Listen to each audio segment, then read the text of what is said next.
kasih Anda masih bersama kami di Sapa Malang bersama saya Nadifa Rahma dan juga dengan Dr. Wina ya dari RSSA Malang. Kita tadi sudah membahas mengenai kasus demam berdarah yang melonjak tinggi di Kota Malang karena memang tadi juga sudah ada ya 5 anak ya, 5 orang yang meninggal dunia kasus di Kota Malang ini. Nah, tadi juga sudah dijelaskan bagaimana perjalanan panjang dari kasus demam berdarah ini dan tentunya sangat panjang dan perlu diwaspadai seperti itu ya. Nah, tentu di sini panik ini menjadi bukan solusi ya untuk mencegah demam berdarah ini. Nah, selanjutnya bagaimana langkah yang bisa dilakukan untuk masyarakat apalagi sebagai orang tua ya untuk mengetahui bagaimana anak ini untuk mencegah demam berdarah seperti itu. Bagaimana langkah-langkah dan upaya yang harus kita lakukan, Dokter Wina? Baik, terima kasih Mbak. Jadi untuk penyakit infeksi virus demam berdarah ini, yang perlu diwaspadai, kita nggak perlu panik ya, tapi waspada saja. Jadi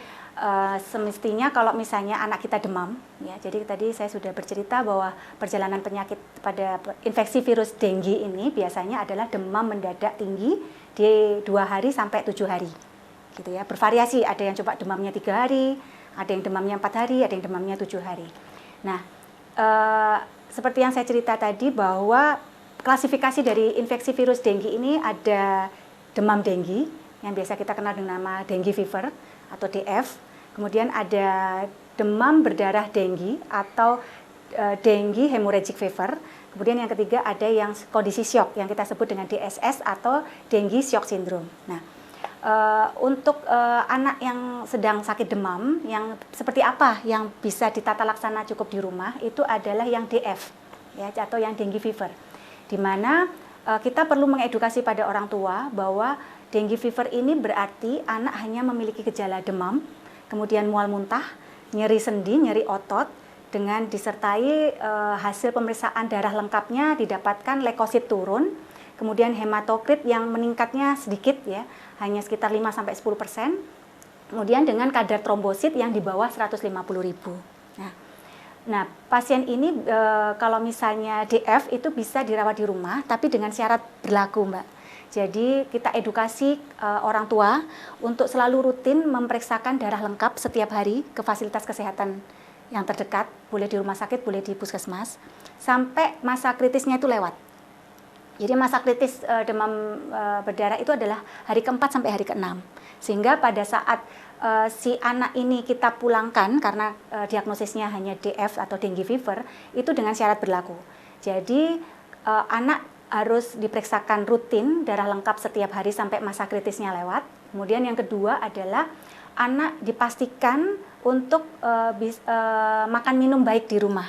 Jadi bisa minum susu, kemudian atau cairan berupa teh atau jus buah seperti itu kita sarankan pada orang tua untuk memberikan secara cukup.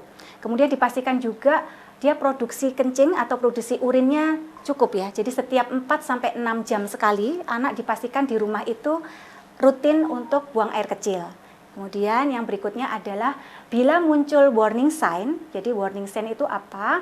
Jadi misalnya anak mengalami gelisah atau istilah kami itu dia gelisah kemudian letargi, jadi mulai malas gitu ya. Jadi dia susah dibangunkan, contohnya seperti itu. Kemudian yang kedua didapatkan gejala warning sign yang lain yaitu berupa mual muntah. Jadi muntahnya cukup sering. Kemudian nyeri perutnya itu semakin meningkat. Jadi semakin hari semakin nyeri perut. Kemudian bila muncul warning sign yang lain yaitu misalnya muncul mimisen atau perdarahan yang lain, bisa muntah darah atau BAB-nya hitam, itu merupakan warning sign. Kemudian bila muncul pembengkakan ya, jadi ada akumulasi cairan atau perut yang mungkin sedikit membesar, dia kelihatan gelisah. Nah, itu adalah tanda-tanda warning sign. Kemudian bila darah lengkap, yang tadi kan kita anjurkan orang tua untuk cek darah anaknya setiap hari. Ternyata didapatkan adanya penurunan kadar trombosit yang cukup banyak, signifikan, atau adanya peningkatan kadar hematokrit melebihi 20%, maka harus segera dibawa ke rumah sakit atau fasilitas kesehatan yang terdekat. Seperti itu, Mbak. Oke, berarti tadi yang bisa dirawat secara mandiri di rumah itu adalah yang DF ya? Iya. Lalu yang harus perlu rawat inap itu yang DHF seperti itu untuk Ya, klasifikasinya ditandai ya? dengan warning sign tadi. Oke, dengan beberapa warning sign tadi. Lalu gejala awal apa yang perlu harus diperhatikan oleh orang tua ya, khususnya gejala awal apa yang harus diketahui kalau sudah tahu nih gejalanya Mengarah anak ke ini mengarah DHF. ke DHF Iya. atau DF dan perlu dibawa ke fasilitas kesehatan. Nah, gejala awal apa yang perlu harus diperhatikan seperti itu? Jadi gejala yang menunjukkan ini tanda-tanda kebocoran pada plasma tadi ya, jadi kebocoran pembuluh darah yang disebut dengan plasma leakage atau kebocoran plasma, itu ditandai dengan anak yang semakin gelisah, kemudian adanya mual muntah hebat, kemudian nyeri perut yang semakin meningkat, itu merupakan petanda bahwa mulai ada kebocoran plasma. Kemudian ditandai juga dengan mungkin perutnya semakin membesar karena ada asites. Kemudian juga dari hasil labnya ternyata penurunan trombosit dan adanya peningkatan hematokrit. Sehingga gejala-gejala warning sign ini menunjukkan bahwa oh ini mulai ada kebocoran. Sehingga harus buru-buru dibawa ke fasilitas kesehatan. Oke, tadi mulai dari gejala seperti gelisah, mual, demam seperti itu juga harus Iya. diperhatikan ya. Iya. Lalu harus segera dibawa ke Iya. fasilitas kesehatan. Apalagi terdekat, kalau ya. ini Mbak Nadifa, anaknya kakinya anyep.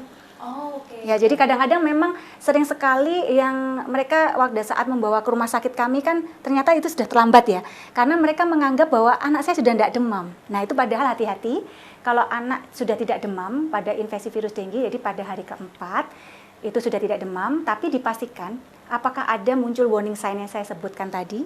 Dan apabila anaknya ternyata kakinya dingin, tangannya dingin, nah itu hati-hati. Dan buang air kecilnya mulai jarang. Jadi ternyata anak sudah tidak kencing selama 6 jam lebih. Nah, itu sudah tanda-tanda kebocoran plasmanya cukup berat. Nah, berarti inilah gejala-gejala yang membuat banyak sekali ya kasus-kasus demam berdarah khususnya anak ini banyak yang meninggal seperti Banyak itu ya, yang meninggal, banyak yang karena- tidak tertolong Iya. seperti itu ya. Karena disangka sudah tidak demam, padahal ternyata itu tanda-tanda syok. Jadi seperti itu. Jadi dingin itu sudah petanda anaknya mengalami syok. Lalu apa yang menyebabkan anak-anak ini akhirnya tidak tertolong nyawanya Iya. seperti itu? Baik. Jadi jadi kita ketahui bersama bahwa DHF itu kalau kebocoran plasmanya cukup banyak ya, dan kemudian tata laksana pemberian cairannya itu terlambat sehingga cairan itu tidak mencukupi di dalam pembuluh darah, itulah yang mengakibatkan anak juga tidak kencing, dan bila ini tidak telat atau terlambat dibawa ke vaskes, jatuh ke kondisi syok seperti itu. Dan biasanya kalau kondisi syok, hati-hati juga, atau ada juga Mbak, selain kebocoran ada juga gejala perdarahan. Kan tadi bisa ada yang bocor, ada yang perdarahan. Perdarahan yang sampai mengakibatkan syok itu juga ada yang kita sebut dengan syok hipovolemik. Jadi selain syok karena kebocoran plasma, ada juga syok karena perdarahan yang tidak berhenti. Seperti itu. Juga ada juga yang kita sebut dengan expanded dengue syndrome. Jadi virus dengue yang mengenai pada susunan saraf pusat. Jadi anak itu mengalami penurunan kesadaran, bahkan sampai kejang itu juga ada.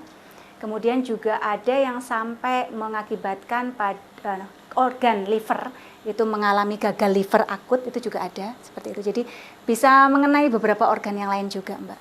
Oke, berarti di sini memang perlu adanya edukasi bagi para orang tua ya untuk mengetahui gejala-gejala apa yang dirasakan dan terlihat oleh anak begitu ya untuk kasus demam berdarah ini, dan juga agar tidak terlambat tentu juga perlu adanya upaya-upaya preventif yang dilakukan oleh yang pertama itu memang dari keluarga ya yang harus dilakukan terkait dengan upaya preventifnya. Nah, untuk lebih lanjutnya lagi nanti kita akan sambung pembicaraan saya dengan Dr. Wina terkait dengan upaya preventif dan juga apa yang perlu dilakukan di tingkat pertama yaitu di keluarga dan lingkungan rumah seperti itu.